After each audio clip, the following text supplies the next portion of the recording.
I've decided to do a retrospective on most 3D SpongeBob games in anticipation for the release of Battle for Bikini Bottom Rehydrated.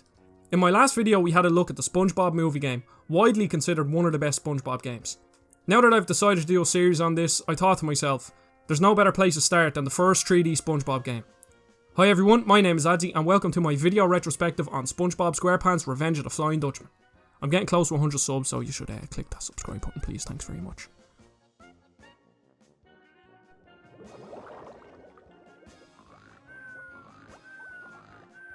What a silly dream. Mr. Krabs had to close the Krusty Krab.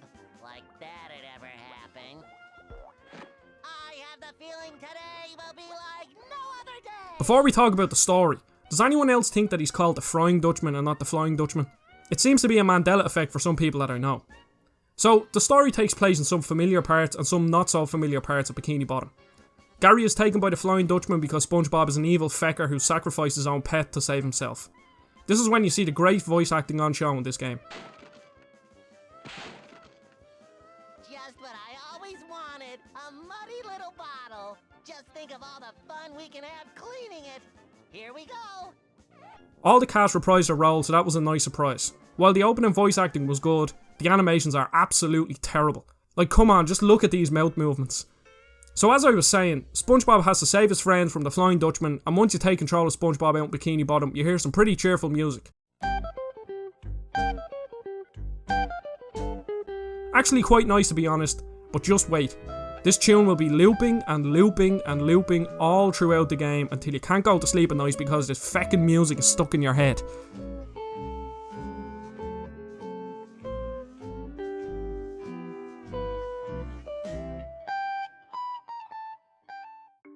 Back on track though. I didn't play this game when I was younger, so I have no nostalgia for it. I was pleasantly surprised at the start of this game. It's a licensed platformer released in 2002, so the fact that the jump feels okay was good enough for me to continue playing.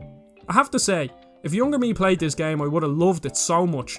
Even now running around Bikini Bottom was so cool and I wish I had nostalgia for the game. More on the nostalgia later because it will play a big part in my critique of this game. While running around the town you see all the staples of Bikini Bottom, including your friends who you have to help to get letters to find the Dutchman's treasure in each level. The Hub World's tasks are really basic, which is to be expected in the Hub World.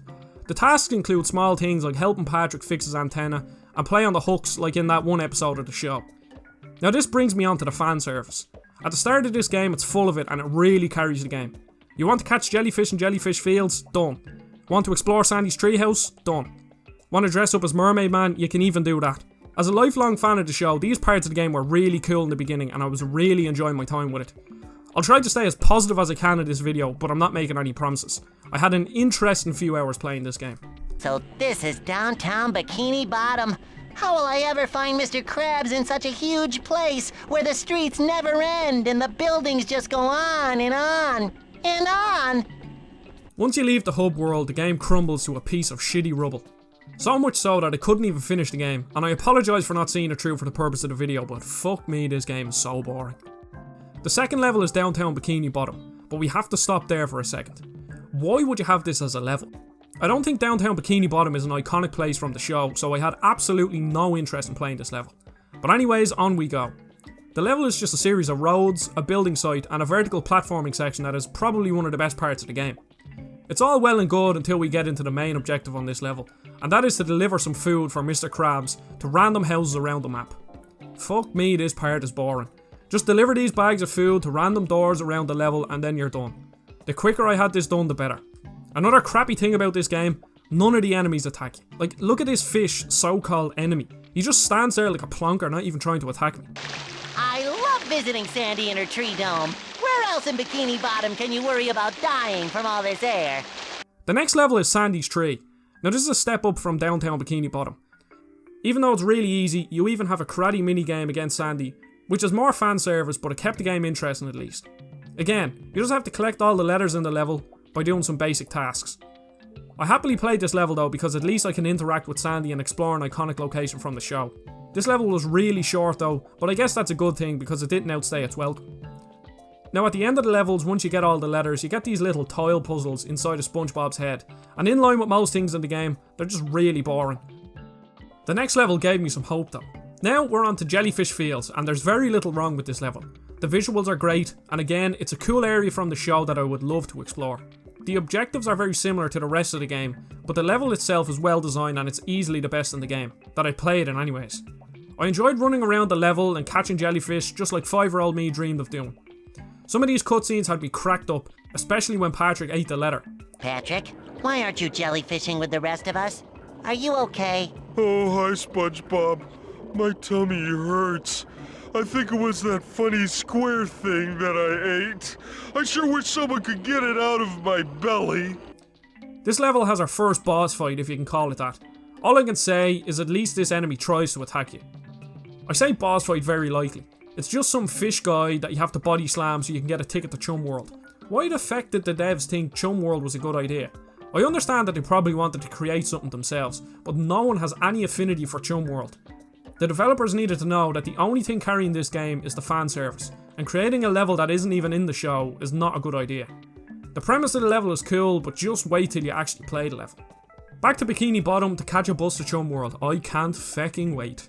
I want to see Chum World for myself, Plankton. How do I get in? As you'd expect from the name, Chum World is a theme park created by Plankton, and it looks so drab. Now it's clearly a deliberate design choice because anything Plankton makes cannot be good. You go from a cheerful, colourful Jellyfish Fields to this monstrosity of a level. Now I know you're thinking that it's meant to look like that, but the objectives in this level are so terrible and are the reason why I stopped playing the game. At the start of the level, you run around doing some easy task, throw some balls into a ship, catch jellyfish, collect X amount of coins, but then you get into the amusement related challenges and this is where I gave up. See this golf ball? You have to roll it to 8 objectives, moving it with the leaf blower, and the controls are terrible.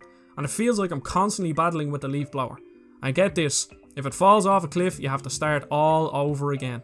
It doesn't seem too hard, but when the task is as boring as this, every time you drop it, it feels like you want to throw your controller out a feckin' window. This part infuriated me, and after my third go, I turned the game off and decided I'm not going to complete it. Again, I'm sorry I couldn't see it through for the video, but I just could not go on with this game.